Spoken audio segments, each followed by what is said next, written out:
Social media पर लाखों followers, brand deals, reels की चमक और लाइक्स की दौड़। हर कोई आज या तो इन्फ्लुएंसर है या फिर बनना चाहता है। कैसे सोचा कि इन्फ्लुएंसर बनते हैं, सोचा था या बन गए? कॉर्पोरेट सेक्टर में काम करते करते कहीं ना कहीं डिस्टर्बिंग ट्रेंड है डिजिटल मीडिया का, सोशल मीडिया। जो युवा पीढ़ी या जो भी एल्डरलीज जो भी देख रहे हैं ऐसे कंटेंट को, उनकी मेंटल हेल्थ और ख़राब हो रही है रादर देन बेटर होने की। कब वो एंटरटेनमेंट वाली रील्स ऐसी हो जाती है जो हमारे सबकॉन्शियस माइंड को प्रभावित करने लगती हैं? आपने एक रील देखी और आपको लगातार अब वही रील आ रही है। कभी कभी उसको चेंज करने के लिए आपको अपना सर्च बॉक्स चेंज करना पड़ता है। हम एक्चुअली उस समाज में बड़े हैं जहाँ कुछ चीजें बच्चों के लिए नहीं होती हैं, है ना? कंटेंट देना ही है तो उसको अच्छे तरीके से दे सकते हैं, राइट? इन्फ्लुएंसर बनना ही है तो कुछ अच्छा दो, कुछ सही दो। Being an influencer be a career option, a full-fledged career option for somebody? तो हाँ, ये फुल फ्लेज्ड करियर हो सकता है, पर आपके अंदर वो कंसिस्टेंसी और पेशेंस होना चाहिए। तो why you are getting your kid in that loop, उसके आपके 1 मिलियन व्यूज ही आने चाहिए। एक बार फेम की भी आदत पड़ जाती है, वो एक एडिक्शन है। अब उस चीज से छुड़ाने के लिए फिर आप 10 जगह भटकेंगे। कि इतने फॉलोअर्स है नीति, हर समय अच्छे कमेंट्स तो नहीं आते होंगे, तो नेगेटिविटी और ट्रोलिंग को आप कैसे डील करते हो? इन्फ्लुएंसर कल्चर से ज़्यादा मुझे लगता है कंट्रोवर्सी कल्चर आ गया है कि आप कुछ उटपटांग बोलो और उस पर कोई विवाद हो, उसके बाद तो वाह जी। लाख व्यूज अगर मेरे वीडियोस पे है तो मुझे लगता है 50,000 व्यूज तो मेरी मम्मी के होते हैं। और फिर जो मम्मी हम दिखाते हैं वीडियोस में, वो मम्मी अपने स्टाइल में ही हमको बताएंगी कि बेटा ये कंटेंट बन रहा है, ऐसे बताते हैं। सारे इन्फ्लुएंसर्स बहुत अमीर होते हैं, सब गाड़ियां खरीद रहे हैं, उनके पास इतने पैसे हैं, हम पूरा डाउन पेमेंट कुछ नहीं होता, ये हॉलीडेज फ्री में करते हैं, हम एकदम फ्री में करते हैं, सब कुछ हमारा स्पॉन्सर्ड, ऐसा कुछ नहीं होता। नमस्कार, मैं हूं नंदिता कुडेशिया।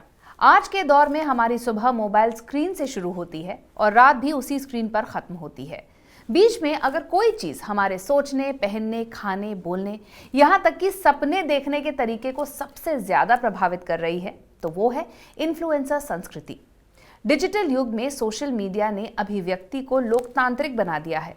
आज कोई भी व्यक्ति मोबाइल फोन और इंटरनेट के सहारे लाखों लोगों तक अपनी बात पहुंचा सकता है। सोशल मीडिया पर लाखों फॉलोअर्स, ब्रांड डील्स, रील्स की चमक और लाइक्स की दौड़। हर कोई आज या तो इन्फ्लुएंसर है या फिर बनना चाहता है। लेकिन सवाल यह है, क्या इन्फ्लुएंसर संस्कृति सच में एक नया और सकारात्मक ट्रेंड है जिसने आम लोगों को अपनी आवाज और पहचान दी है, या फिर ये कंटेंट की गिरावट का दौर है जहां क्वालिटी से ज्यादा क्वांटिटी मायने रखती है? एक समय था जब कंटेंट का मतलब था सोच, रिसर्च और गहराई। आज कई बार कंटेंट सिर्फ ट्रेंड पकड़ने, वायरल होने और ब्रांड टैग करने तक सिमट कर रह गया है। आज हर राय एक्सपर्ट ओपिनियन बन जाती है। कैमरा ऑन होते ही हर कोई लाइफ कोच, फाइनेंस गुरु या फिर पेरेंटिंग एक्सपर्ट बन जाता है। तो ऐसे में भरोसे की कसौटी क्या हो, फॉलोअर्स की संख्या या कंटेंट की सच्चाई? और सबसे अहम सवाल, क्या इन्फ्लुएंसर्स समाज को दिशा दे रहे हैं या सिर्फ एल्गोरिथम को खुश कर रहे हैं? क्या हम सोच रहे हैं कि सिर्फ स्क्रॉल ही कर रहे हैं या फिर सोच भी रहे हैं? आज के बतरस में हम बात करेंगे इन्फ्लुएंसर संस्कृति के प्रोज एंड कॉन्स की। ये समझने की कोशिश करेंगे कि क्या एक डेमोक्रेटिक प्लेटफॉर्म है जहां हर आवाज को जगह मिलती है, या फिर एक ऐसा बाजार है जहां कंटेंट अब भी सिर्फ एक प्रोडक्ट बन के रह चुका है। इस विषय पर बात करने के लिए 2 खास मेहमान हमारे साथ मौजूद हैं। नीति पांडे मौजूद हैं, जो कि हैं तो बनारस से लेकिन बहुत ही क्लीन कंटेंट पेश करती हैं। साथ ही रेखा मल्होत्रा जी हैं, जो कि मोटिवेशनल और स्पिरिचुअल कंटेंट पेश करती हैं इंस्टाग्राम पर। रेखा जी, सबसे पहले मैं आपसे जानना चाहूँगी, आप रील्स देखती हैं और किस तरह का कंटेंट कंज्यूम करती हैं? ओके, बेसिकली मैं जो भी रील्स देखती हूँ वो रिलेटेड होती हैं ध्यान से, योग से, जो मेरी नॉलेज को और ज़्यादा आगे बढ़ाए, उस तरह के कंटेंट को मैं ज़्यादा पसंद करती हूँ।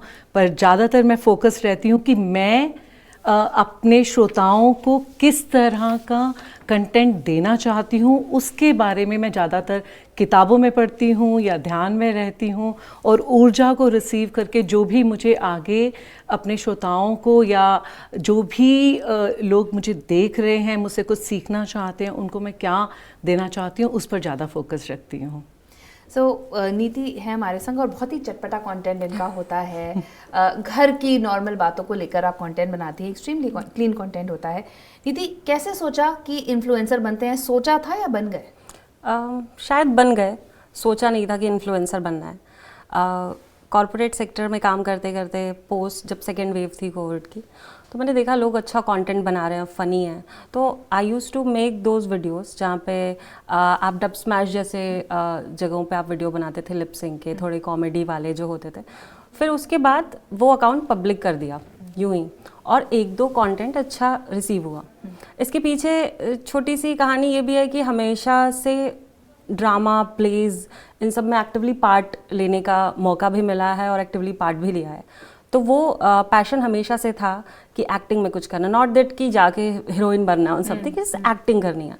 तो हमें लगा कि ये तो मेरे पैशन को भी सपोर्ट कर रहा है and it's a clean field, यहाँ पे आप अपना हुनर दिखा सकते हैं। तो ऐसे ये जर्नी स्टार्ट हुई और उसके बाद अभी तक चल रही है। बहुत ही अच्छी बात है, क्योंकि इन्फ्लुएंसर का जो कल्चर है वो बहुत ज़्यादा बढ़ गया है। एंड आप अग्री करेंगे कि ये पहले जो शुरू हुआ था ये एक्चुअली फिल्म स्टार्स या सेलिब्रिटी से शुरू हुआ था, जिनको देखकर हम प्रभावित होते थे, लेकिन अब ये डिजिटल प्लेटफॉर्म्स की वजह से हर कोई एक इन्फ्लुएंसर बन गया है। मैम, आप मोटिवेशनल बातें करती हैं, स्पिरिचुअल बातें करती हैं, हीलिंग करती हैं। कभी आपने कोई ऐसा कॉन्टेंट देखा है जहाँ पर कोई हील करने की कोशिश कर रहा हो लेकिन मेक सेंस ना कर रहा हो? बिल्कुल, बहुत ज़्यादा। क्या रिएक्शन होता है आपका? दुख होता है। आई रियली फील बैड कि कोई बहुत विश्वास से उस कंटेंट को देख रहा है, आपके पेज पर आया है, ये सोच के कि उसकी लाइफ में जो भी स्ट्रगल चल रहा है, जो भी चैलेंज चल रहा है, उससे वो फ्री हो जाएगा, लेकिन उसको मिलता कुछ भी नहीं है, हासिल कुछ भी नहीं होता। तो मुझे लगता है कि एज एन इन्फ्लुएंसर आपका एक उद्देश्य होना चाहिए कि आप सामने वाले की ज़िंदगी में अगर 40 सेकंड का कंटेंट दे रहे हैं या 30 सेकंड का कंटेंट दे रहे हैं, कुछ डिफरेंस लेकर आ रहे हैं, पॉजिटिव डिफरेंस लेकर आ रहे हैं, वो नहीं हो पाता, तो बहुत डिसअपॉइंटिंग रहता है वो। और आपको लगता है कि क्यों इन लोगों को ये प्लेटफॉर्म मिल रहा है? क्योंकि इससे लोग भ्रमित हो रहे हैं, ऐसा लगता है? हाँ, भ्रमित हो रहे हैं और वो उनको फॉलो कर रहे हैं कि शायद हमारी ज़िंदगी में बदलाव आ रहा है, उसके इनफैक्ट उसका कहीं ना कहीं नेगेटिव असर हो रहा होता है और उनको समझ नहीं आ रहा होता, डिफरेंस नहीं समझ में आ रहा होता, और कुछ ना कुछ चाहिए अपने खालीपन को दूर करने के लिए भी वो उस कंटेंट को देख रहे हैं कि शायद उनका खालीपन दूर हो जाएगा, पर वो नहीं होता। बट नीति, इसी चीज़ को आगे बढ़ाते हुए कि हम खालीपन दूर करने के लिए एक्चुअली एक कुछ वॉइड होता है जब हमें लगता है चलो रील्स देख लेते हैं एंटरटेनमेंट के लिए, बट कब वो एंटरटेनमेंट वाली रील्स ऐसी हो जाती है जो हमारे सबकॉन्शियस माइंड को प्रभावित करने लगती हैं? ये एल्गोरिथम का खेल है, आप ज़्यादा समझती होंगी। बिल्कुल, जैसे आप एक सैड स्थिति में हैं, आप दुखी हैं और शायद आप उस वक्त सर्च कर रहे होंगे वैसे कोट्स, आपने एक रील देखी और आपको लगातार अब वही रील आ रही है। कभी कभी उसको चेंज करने के लिए आपको अपना सर्च बॉक्स चेंज करना पड़ता है कि अब आप मीम्स पे चले जाओ, आप animal dog, cute dog videos पे जाओ, हम बहुत डॉग वीडियोस देखते हैं तो आप उस पे चले जाओ। तो ये आपको सबकॉन्शियसली ऑब्वियसली अफेक्ट करता है, क्योंकि जैसा मैम ने कहा कि उनको दुख होता है, like I am a number 4 और मैंने सिर्फ ये रील्स देखी है कि नंबर 4 वाले हमेशा स्ट्रगल करते हैं। देयर वाज अ रील जिसमें बोला गया कि नंबर 4 से शादी ही नहीं करनी चाहिए, लाइक फिर तो हमारी एक कम्युनिटी बन जाएगी सिंगल फोर्स की। पर ये चीज़ें ऑब्वियसली आप आप फिर रेमेडीज में जाते हो, किसकी रेमेडी क्या होगी? Like a comedy content creator जो फैमिली कंटेंट क्रिएट कर रहा है, वो ये देख रहा है कि आप मेहनत करो, आप एक मम्मी की रील्स लेके आते हो, दादी बुआ सबकी रील्स लेके आते हो, बट देन यू सी कि somebody using some kind of strategy, maybe the language thing, और जो भी आप उसको कहिए, पर काम ये कर रही है और आपके पास वही रील्स आ रही हैं जिनके पास एंगेजमेंट ऐसी रील्स पे ज़्यादा है। तो कभी कभी ऐसा भी होता है कि लोग डेविएट हो जाते हैं कि नहीं, लेट्स चेंज दिस, शायद हमारा काम भी इसी से चल जाए, हम भी इसी में चले जाएं। तो वो चीज़ें होती हैं लोगों के साथ। और स्पिरिचुअल वाला एस्पेक्ट जो मैम का है, आई थिंक वो बहुत इफेक्ट करता है, क्योंकि कभी कभी मतलब लाइक मेरे लिए mental guidance is something very subjective. मुझे आपसे मिल सकती है, मुझे मैम से मिल सकती है, कोई किसी की भी गाइडेंस से खुश रह सकता है, but when it comes to technicality, आप जब प्रोसीजर बताने लग जाते हो किसी चीज़ का, तो वहाँ पे थोड़ा सा प्रॉब्लमैटिक होता है। तो आपको लगता है ये कहीं ना कहीं डिस्टर्बिंग ट्रेंड है डिजिटल मीडिया का, सोशल मीडिया का, क्योंकि कोई सेंसरशिप तो है नहीं? हाँ बिल्कुल है, बिकॉज अगेन जैसा मैंने पहले बोला कि अगर समाज को सही दिशा पे लेके जाना है तो गलत तरीके से प्रभावित करना सही नहीं है। और आज की डेट में वैसे भी आप देख रहे हैं कि बहुत सारी प्रॉब्लम्स चल रही हैं, बहुत सारे एडिक्शंस चल रहे हैं। तो जो युवा पीढ़ी या जो भी एल्डरलीज जो भी देख रहे हैं ऐसे कंटेंट को, उनकी मेंटल हेल्थ और ख़राब हो रही है रादर देन बेटर होने की। तो ऐसे कंट्रोवर्शियल सब्जेक्ट्स, ऐसे टॉपिक्स लेना कहीं ना कहीं मुझे लगता है कि आपको एक कहते हैं कि जब आप कैमरे के इस साइड पर बैठे हैं और कितने लोग देख रहे हैं, तो आपकी एक जिम्मेदारी है कि आप कुछ अच्छा दें ताकि आपको लोग सदियों तक जाने। जैसे भगवान श्री राम को सब पूजते हैं, रावण को बहुत ज़्यादा नॉलेज थी पर उसको कोई पूछता नहीं है। तो उसी तरह से मुझे लगता है कि सही अच्छा कंटेंट अगर देते हो तो आप खुद भी you feel good in yourself, like आपकी, क्योंकि हर सोल का एक पाथ है, एक दिशा है, एक मार्गदर्शन है। अगर आप किसी और से, किसी दूसरे इन्फ्लुएंसर से प्रभावित होके कुछ भी गलत बोल रहे हैं, कुछ भी कंट्रोवर्सी में जा रहे हैं, तो कहीं ना कहीं आप अपना ही अहित कर रहे हैं।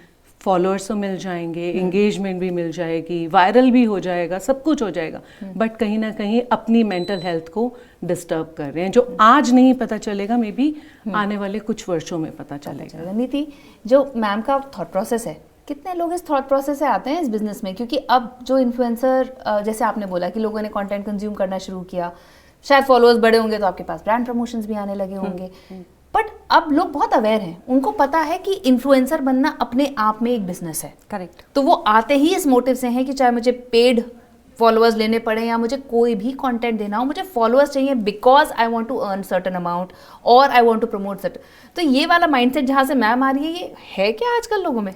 फ्रैंकली स्पीकिंग कि इसको भी दो वर्गों में बांटा जा सकता है। मेरे लिए पेड फॉलोअर्स लेने का मतलब ये है कि आपने डॉक्टर की पैसे देके कहीं से डिग्री ले ली पर आपको इलाज करना नहीं आता। Well said. तो इन्फ्लुएंसर बनने से पहले अगर आप कंटेंट क्रिएटर बनते हो और आप देखना चाहते हो कि किस तरह का कंटेंट आप परोस रहे हो या आप देना चाहते हो, क्योंकि जैसा मैम ने कहा कि समाज को दिशा देना ये तो बहुत बड़ी जिम्मेदारी और बहुत बड़ी चीज़ है। हर कोई उसमें, उसको ज़रूरी नहीं है कि आपसे लोग प्रभावित भी हो जाएं अगर आप सही राह किसी को दिखा रहे हैं, टू बी ऑनेस्ट। पर आपको पहले वो छोटा समाज देखना होता है। लाइक मेरे लिए वो ज़रूरी है कि मेरे घर वाले पहले मेरा कंटेंट देख पाए। कोई कंटेंट बनाने के लिए हमें अपने घर वालों को ब्लॉक नहीं करना चाहिए, बिकॉज लाख व्यूज़ अगर मेरे वीडियोस पे है तो मुझे लगता है 50,000 व्यूज़ तो मेरी मम्मी के होते हैं। और फिर जो मम्मी हम दिखाते हैं वीडियोस में, वो मम्मी अपने स्टाइल में ही हमको बताएंगी कि बेटा ये कंटेंट बन रहा है, ऐसे बताते हैं। क्योंकि आपके पास प्लेटफॉर्म्स पे ये सुविधा है कि आप किड्स सेक्शन खोल के दे दो, पर बच्चे स्मार्ट हैं, उनको पता है कैसे किड्स से आप नॉर्मल यूट्यूब स्क्रॉलिंग पे जा सकते हो। और यूट्यूब तो ये प्रोवाइड भी करता है, पर इंस्टाग्राम पे अभी भी ये नहीं है। मेटा के पास ये नहीं है कि आप ये सेंसर कर दो किड्स के लिए। अगर आप कर भी देते हो तो बच्चे बहुत स्मार्ट हैं, उनको पता है कि इंस्टाग्राम पे क्या स्क्रॉल करना है, कैसे इट्स किड्स प्रोफाइल से हमें मम्मी पापा की प्रोफाइल पे जाना है। तो ये आपने जो बोला कि ये जिम्मेदारी है, बहुत लोग शायद इसको जिम्मेदारी नहीं समझते।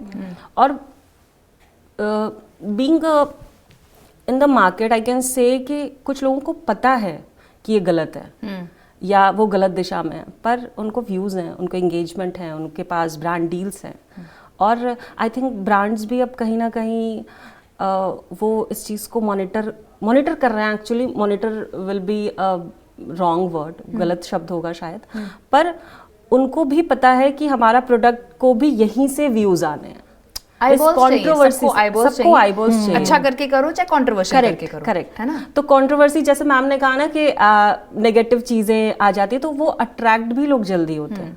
एंड देन ये फिर ऑडियंस की भी जिम्मेदारी है कि आप अगर बोल रहे हैं कि ये कंटेंट अच्छा नहीं है, फला चीजें नहीं हमारे समाज को गलत जगह ले जा रही हैं, आप वहीं कमेंट मत करिए उस वीडियो पे, आप वहीं उस कंटेंट क्रिएटर को मत देखिए ना। बट देन आप वहाँ पे देखना भी है हमें और हमें ये भी, तो ये दो चीजें एक साथ नहीं चल सकती। और फिर आपको मिल गया एक एल्गोरिथम जो आपको वही कंटेंट प्रोवाइड करता रहेगा। करेक्ट।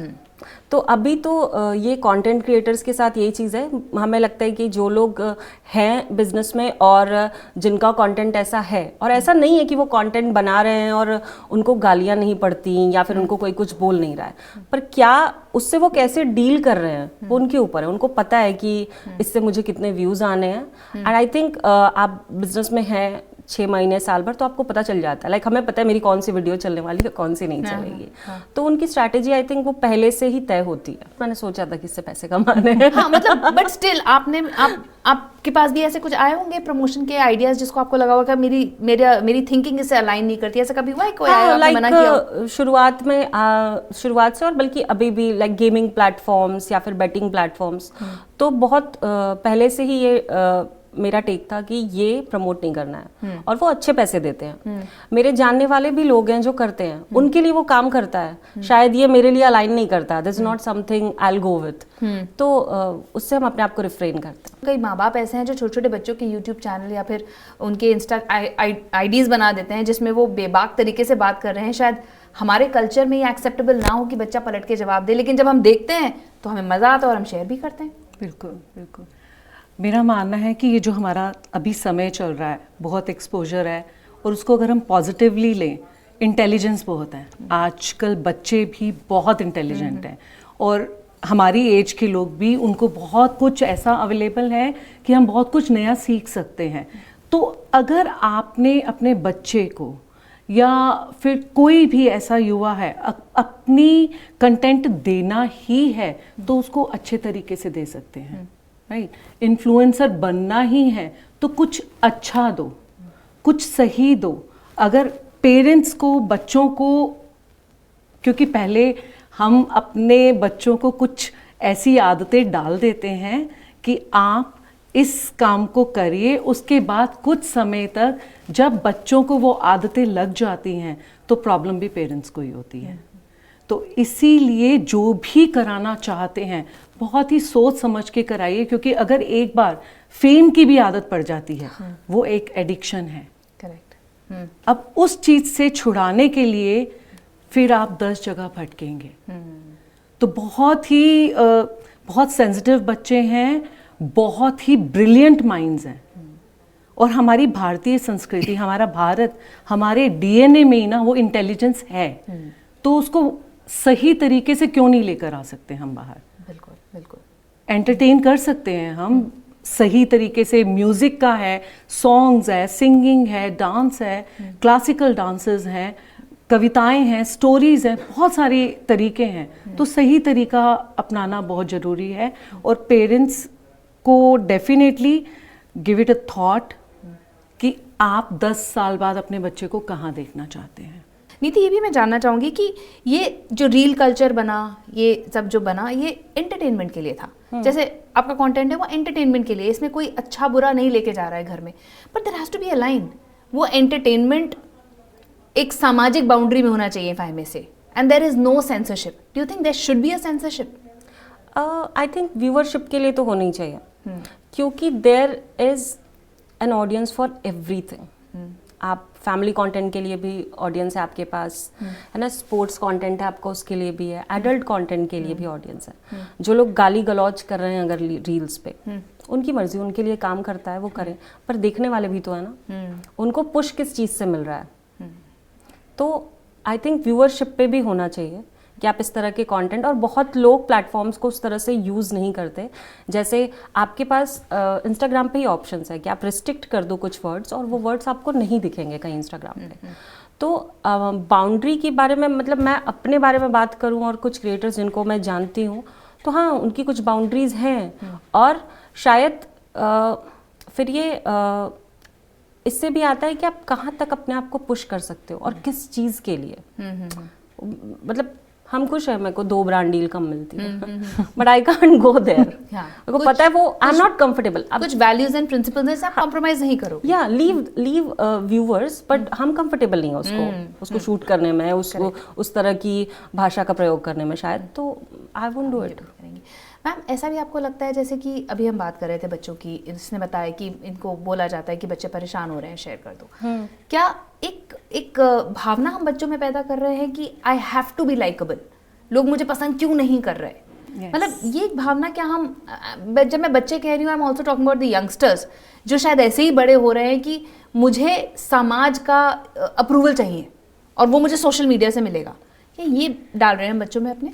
यस, नीति जी से भी मैं कम्प्लीटली अग्री करती हूँ। और ये चीज़ है कहीं ना कहीं वो एक्सेप्टेंस वाली फीलिंग है कि मुझे अगर ये समाज का हिस्सा मुझे एक्सेप्ट नहीं कर रहा तो मे बी अगर मैं इस तरीके से अपने आप को प्रेजेंट करूँगी या करूँगा तो मुझे इस समाज का कोई हिस्सा तो एक्सेप्ट करेगा। तो वो चीज़ बहुत ज़्यादा है, ये डाल रहे हैं। और ये मेंटली ठीक नहीं है? नहीं, बिल्कुल भी नहीं। I think social mental health बहुत ज़्यादा अफेक्ट होती है। सो एज लॉन्ग एज नीति जी ने बोला, अगर हम एक प्रेजेंट कुछ दे रहे हैं, हम डांस कर रहे हैं because we like dancing and we want कि हाँ ठीक है, सब लोग भी अगर मैं कुछ डांस कर रही हूँ मेरे से कुछ सीख लेंगे, फाइन, डांस कर रहे हो, सिंगिंग कर रहे हो, सिखा रहे हो, ग्रेट। बट अगर आप उस रट रेस में आ गए कि मुझे व्यूज़ चाहिए, मुझे फॉलोअर्स चाहिए, मुझे ब्रांड्स चाहिए, मुझे पैसा चाहिए, प्रेशर भी है, राइट, तो सब कुछ चाहिए, लग्जरीज चाहिए, तो वो आप फंस जाते हो, आपकी क्रिएटिविटी खत्म हो जाती है। Then you don't know where is your boundary, you cross that boundary. This has become very easy social media की थ्रू, और ये सोशल मीडिया की वजह से ये कि हम लोग इस प्लेटफॉर्म पे ये बात कर रहे हैं, वरना ये चाहे सोशल मीडिया पे हो या उससे परे हो, पर किसी के अंदर भी ये भावना डाल देना कि ये समाज का ये वर्ग अगर आपको पसंद नहीं करता तो आप कुछ नहीं कर सकते, या आपने ये अचीव नहीं किया तो आप कुछ नहीं कर सकते, वो ऐसे भी गलत है और वैसे भी गलत है। और जरूरी नहीं है कोई डाले नीति, ये बच्चों में खुद आ जाता है। जी बिल्कुल, है ना, क्योंकि कंपटीशन इतना ज्यादा है, बहुत ज्यादा। आपके इतने फॉलोअर्स है नीति, हर समय अच्छे कमेंट्स तो नहीं आते होंगे, तो नेगेटिविटी और ट्रोलिंग को आप कैसे डील करते हो? पहले लगता था कि भाई किसी ने बोला कि अरे वजन कम करो, मोटी, या किसी ने कोई गाली दे दी, तो I go back to my content actually, कि क्या इसमें ऐसा कुछ बोला है, नहीं बोला, देन ये तो आपका थॉट है, ये आपका थॉट है। हो सकता है कि वो सामने वो पर्सन मिले तो मेरे से ये बोले कि अरे आप तो, आपके तो वीडियोस देखते बहुत अच्छे होते हैं, तो अगर कोई कहीं पे बैठ के कुछ कमेंट कर रहा है तो अब तो बिल्कुल फर्क नहीं पड़ता। क्या वो नेगेटिव कमेंट भी आईबॉल लेने के लिए? हाँ, बिल्कुल बिल्कुल। और उनके पास इतनी ऑडासिटी भी है कि अगर आप उस पर रिप्लाई करो तो वो और रिप्लाई करेंगे, फिर और रिप्लाई करेंगे, फिर और रिप्लाई करेंगे, पर ऐसे इंसान पे क्यों टाइम वेस्ट करना। पर नीति उसको रिप्लाई करिए तो शायद उसके फॉलोअर्स बढ़ रहे हैं। हमें भी, मतलब हमें तो नहीं लगता कि ऐसे हम फॉलोअर्स बढ़ाना चाहेंगे किसी से कोई क्यों ही करना चाहेगा ये। सही बात है।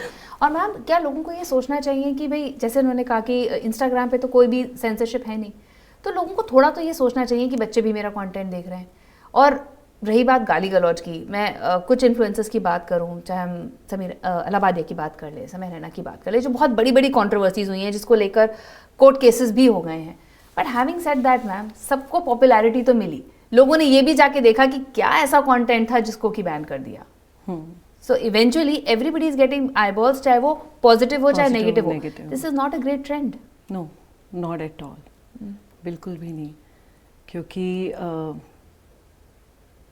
आप गाली गलौज देके आगे तो बढ़ सकते हो, लेकिन इवेंचुअली कितने टाइम तक, अगेन क्या छोड़ के जा रहे हो, क्या दे रहे हो आप, गाली गलौज सिखा रहे हो। कल को अगर आपकी ही सामने सेम गालियां या आपसे ही वही क्वेश्चन मार्क लगा दे, क्या आपके साथ भी आपने भी ऐसा देखा या आपने भी ऐसा कुछ सुना अपनी फैमिली में, तो कैसा लगेगा। पर मैम ऐसा भी मैं इसका एक और पर्सपेक्टिव देती हूँ, लोग ये भी कहते हैं कि ये तो हमारे समाज का आईना है, ये तो हम दोस्तों के संग वैसे भी करते हैं, but you think social media और digital platform is a place जहां आपको ये करना चाहिए? ये भी एक बाउंड्री, बहुत ओपन कल्चर हो गया ना। भारतीय संस्कृति कहाँ रही, मर्यादा कहाँ रही, वो तो खत्म हो चुकी फिर इसका मतलब। तो हमें आगे भारतीय संस्कृति को आगे लेके जाना है, हमें इन सब चीजों को आगे नहीं लेके जाना है, ये मेरा मानना है। जिस तरह से मैंने मुझे पता है कि मेरी बाउंड्रीज क्या हैं, नहीं आते व्यूज कोई बात नहीं, फॉलोअर्स नहीं बढ़ते कोई बात नहीं, जो मुझे देना है मैं वही दूंगी। मैं नेगेटिवली कंट्रोवर्शियल टॉपिक्स में या कुछ गलत बोल के कि हाँ आपका ऐसा हो जाएगा अगर आप इस चीज़ को फॉलो नहीं करोगे, इस रेमेडी को फॉलो नहीं करोगे तो आपका ये बुरा हो जाएगा, तो वो चीज़ नहीं करनी मुझे। और क्या ब्लैंकेट हीलिंग होती है कि आपने एक मंत्र सबको दे दिया और सब खुश हो जाएंगे? आपने बता दो पढ़ाई मैम, की हाँ होगी। मैम कुछ है तो बता दो प्लीज। यस, मंत्र, हाँ, आपका भाव क्या है? हाँ। कुछ भी काम करने के लिए आपका भाव क्या है? अगर आपने सोचा कि हाँ सबका बुरा हो, मैं कुछ ऐसा गलत शब्द बोल दूं और सबको वो सिखाना है मुझे, तो मैं वो गलत शब्द यूज़ करूंगी। बट हाँ, अगर मैंने बोला कि हाँ कोई एक मंत्रा, जैसे जय श्री राम ही है, मैंने ये टैटू भी बनवाया हूँ, जय श्री राम ही है, मैंने कहा ये मंत्र आप जब भी आपको याद आए आप उसको चैंट करते रहो, धीरे धीरे धीरे धीरे। जय श्री राम, हमें पता है भगवान राम है, मर्यादा पुरुषोत्तम राम है, अच्छी खूबियां थी वो हम इम्बाइब करेंगे, ठीक है, धीरे धीरे सबकॉन्शियस माइंड में जाएगा, साथ ही साथ उनकी क्वालिटीज भी जाएंगी। यही इम्पैक्ट हमारे सोशल मीडिया पे इन्फ्लुएंसर्स का होता है। तो जय श्री राम अगर आपने करा, अब किसने किस भाव से किया उसको उसके हिसाब से रिजल्ट मिल जाएगा। Niti, can being an influencer be a career option, a full-fledged career option for somebody, or you think कि थोड़ी नौकरी कर लो, पढ़ लो, कमाने के और भी जरिए हैं, या this can be a career option? नहीं, हमें तो लगता है कि पूरा ये फुल फ्लेज्ड करियर है। आप क्योंकि जैसा कि हमने कहा ना कि हर चीज़ के लिए ऑडियंस है और हर तरह के कंटेंट क्रिएटर्स हैं जिनको हो सकता है किसी को बहुत बड़ी, किसी को छोटी, पर ब्रांड डील्स मिलती है। पर आपके पास फिक्स्ड इनकम नहीं होती कि हर महीने आपको 40,000 रुपये मिल रहे हैं, 50,000 रुपये मिल रहे हैं। तो हाँ, ये फुल फ्लेज्ड करियर हो सकता है। हैविंग सेड दैट कि पर आपके अंदर वो कंसिस्टेंसी और पेशेंस होना चाहिए, क्योंकि रातों रात किसी को कुछ मिल जाए, ये कुछ लोगों के साथ होता है। हमने तो कभी नहीं देखा कि भाई सुबह उठे और मेरे इतने सारे फॉलोअर्स हो गए, ये कभी नहीं हुआ है। Unless you're paying for them. Yes, unless you are paying for them, so rightly said. तो आप बिल्कुल इसको एज अ करियर ले सकते हो। पर हाँ, वो मेरे घर पे ही कहा जाता है कि वो पढ़े लिखे लोगों की बात अलग होती है। तो हाँ, पढ़ाई लिखाई के साथ भी ये कर सकते हैं, ऐसा नहीं है। जो लोग इसको एज करियर ऑप्शन, जो साइड में भी ऐसे लोग हैं जो एक जॉब करते हुए भी अपना कंटेंट क्रिएशन साइड में रख के करते हैं, तो आपको डबल इनकम है, that's no problem in that.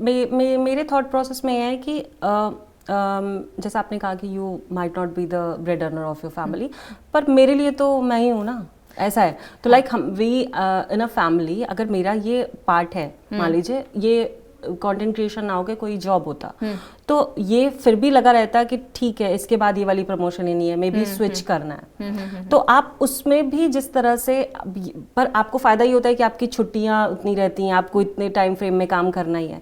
यहाँ पे डिफरेंट तरह का प्रेशर है, बट स्टिल आपका जो सवाल है वो हम समझ रहे हैं कि वो कहाँ से आ रहा है, कि क्या इसमें एकदम कूद पड़ना और सब छोड़ के आना।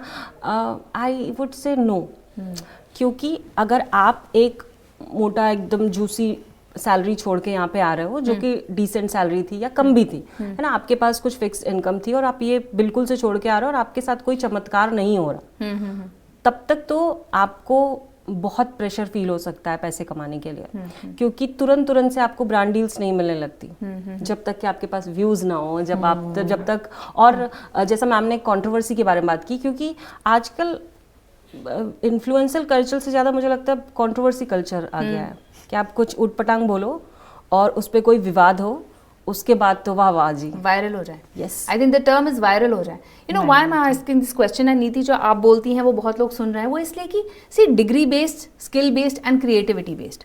तो आप अभी क्रिएटिव हैं, आज आप कुछ कर पा रहे हैं, आप शायद अपने लाइफ में बहुत आगे बढ़ भी जाएं, लेकिन एक पॉइंट ऑफ टाइम ऐसा आएगा जब शायद वो चीज़ आपके लिए वर्क ना करे, जो कि बिजनेस में भी कर सकती है, वर्क में भी कर सकती है, but then you have a skill और a degree to go back to.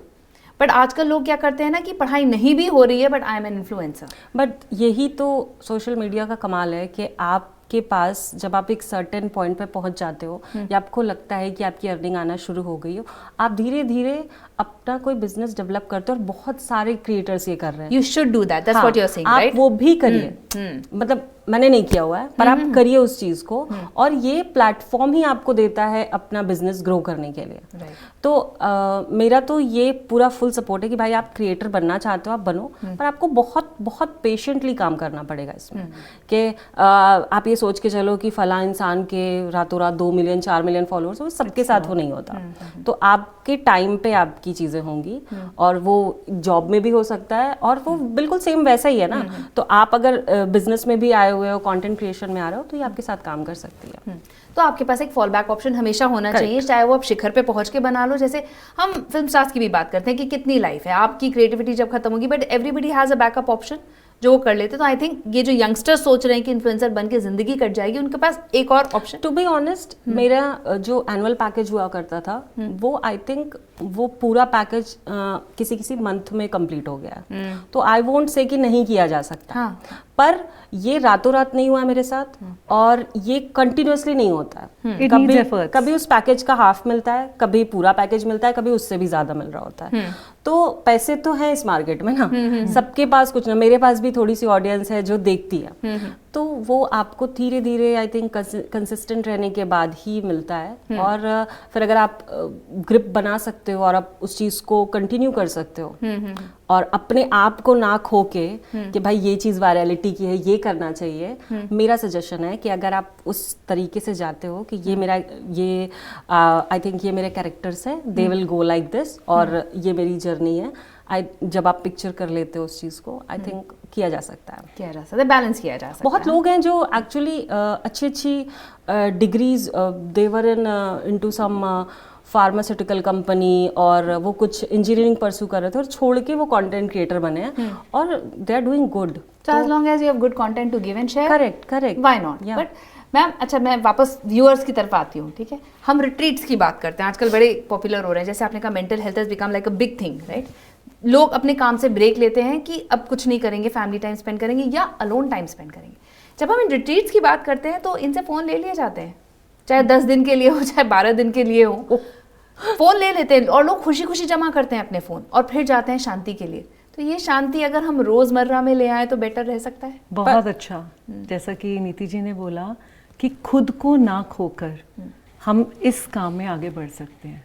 सिर्फ यही चीज़ याद रखिए कि you are not losing yourself, ठीक है। एंड शांति हर रोज लेकर आ सकते हैं जब हम अपनी एनर्जी से कनेक्ट होते हैं। इनफैक्ट जब अपनी एनर्जी के साथ आप कनेक्ट हो जाते हो, खुद को जान लेते हो, तो आपको पता होगा कि आपने ऑडियंस को देना क्या है।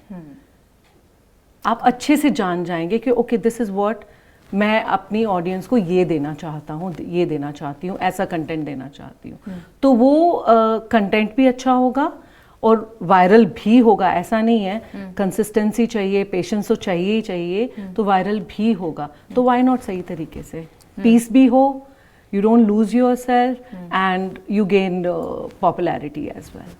नीति, कोई गलत फहमी है जो इस आपके जो प्रोफेशन है कंटेंट क्रिएशन, इसको लेके लोगों के बारे में कुछ मिसकंसेप्शन है? हाँ, सारे इन्फ्लुएंसर्स बहुत अमीर होते हैं, सब गाड़ियाँ खरीद रहे हैं, उनके पास इतने पैसे हैं, हम पूरा डाउन पेमेंट कुछ नहीं होता, हॉलीडेज फ्री में करते हैं, हम एकदम फ्री में करते हैं, सब कुछ हमारा स्पॉन्सर्ड है, ऐसा कुछ नहीं होता, बहुत मेहनत करनी पड़ती है। मैम, मुझे बताइए कि आप ये जो इन्फ्लुएंसर संस्कृति है, इसको किस ओर जाते देख रही हैं, जिम्मेदारी की तरफ या सिर्फ मनोरंजन की तरफ? आई थिंक प्रॉपर बैलेंस नहीं है। मनोरंजन भी हो रहा है और एजुकेट भी कर रहे हैं, पर वो बैलेंस अभी कहीं ना कहीं मिसिंग है। तो ज़्यादा जो है वो पॉजिटिवली एंटरटेनमेंट, अच्छा एंटरटेनमेंट होना चाहिए, और ज़्यादा हमारा एजुकेट और सही, जिसको एक्चुअली पूरी डेप्थ में नॉलेज है, उसको शेयर करना चाहिए। तो वो एक बैलेंस सही और गलत का, वो बहुत ज़रूरी है। Should there be an education around being an influencer also? Yes, I feel so. If it is, अगर आप इसको एक करियर ऑप्शन की तरह देख रहे हैं, तो क्यों नहीं इस तरह का भी पढ़ाई हो कि भाई आप आप इतने लोगों को इन्फ्लुएंस कर रहे हैं, तो ये आपकी रोल्स एंड रिस्पॉन्सिबिलिटीज हैं, these should be your don'ts and do's। फिर उसके अलावा सबके बारे में, हाँ जी। और जब मैं समाज की बात करती हूँ तो समाज में ऑफ कोर्स मेन हमारे आसपास के लोग आते हैं, सभी तुम्हारे फ्रेंड्स, रिलेटिव्स, वो सब बहुत ज़्यादा मैटर करते हैं क्योंकि अगर वही आपके कंटेंट को नहीं पसंद कर रहे हैं तो आप दूसरों से कैसे उम्मीद कर सकते हो। नीति, क्लोजिंग स्टेटमेंट, इन्फ्लुएंसर्स जो अब नई लोग आ रहे हैं, नए इन्फ्लुएंसर्स आ रहे हैं, उनको क्या राय देना चाहोगे आप क्रिएटिविटी पे, प्रिंसिपल्स पे, वैल्यूज़ पे and of course as a career option? अगर इस इंडस्ट्री में आप शुरू करना चाहते हो और नए नए हैं तो धैर्य रखिए, चीज़ें हो जाएंगी। हर किसी की टाइमिंग अलग है, इन लाइफ भी और सोशल मीडिया पे भी। तो जैसा आपने कहा कि समाज का आईना है, तो वो एक्चुअली लाइफ का भी आईना ही है कि आप सेम पढ़ाई करके, सेम स्किल रख के, सेम मार्क्स ला के मेरे से ज़्यादा आगे जा सकते हो और हम नहीं जा सकते। तो वो आपकी टाइमिंग के ऊपर डिपेंड करता है। अगर हो सके आप उस लूप में ना जाएं तो वो आपके लिए अच्छा है, क्योंकि फिर बार बार वो स्क्रॉल करना कि भाई इस पे इतने व्यूज़ है, पहले हम ऐसा किया करते थे, इसलिए बोल रहे हैं कि वो चीज़ ना करें तो वो बेहतर होगा आपके लिए। और पैसे हैं, काम किया जा सकता है, घुस जाओ। चलिए, तो influencer culture is here to stay, ये तो है ही, पर हम इसे कैसे आगे ले जा सकते हैं? हम इसे सिर्फ एंटरटेनमेंट रखना चाहते हैं या हम इसके संग सोशल रिस्पॉन्सिबिलिटी भी रखना चाहते हैं? ये आपके ऊपर है। और अगर आप इन्फ्लुएंसर बनना चाहते हैं तो इसको एक बिजनेस की तरह देखिए, फिर फेलियर्स के लिए भी रेडी रहिए, फिर से ट्राई करने के लिए भी रेडी रहिए। लेकिन हाँ, ये ज़रूर ध्यान रखिए कि आपके घर वाले भी देख रहे हैं और समाज भी देख रहा है, छोटे बच्चे भी देख रहे हैं जो आपसे बहुत कुछ सीख रहे हैं। बहुत बहुत शुक्रिया आप दोनों का आज के इस बतरस में आने के लिए। आपका भी शुक्रिया Batras. Thank you so much.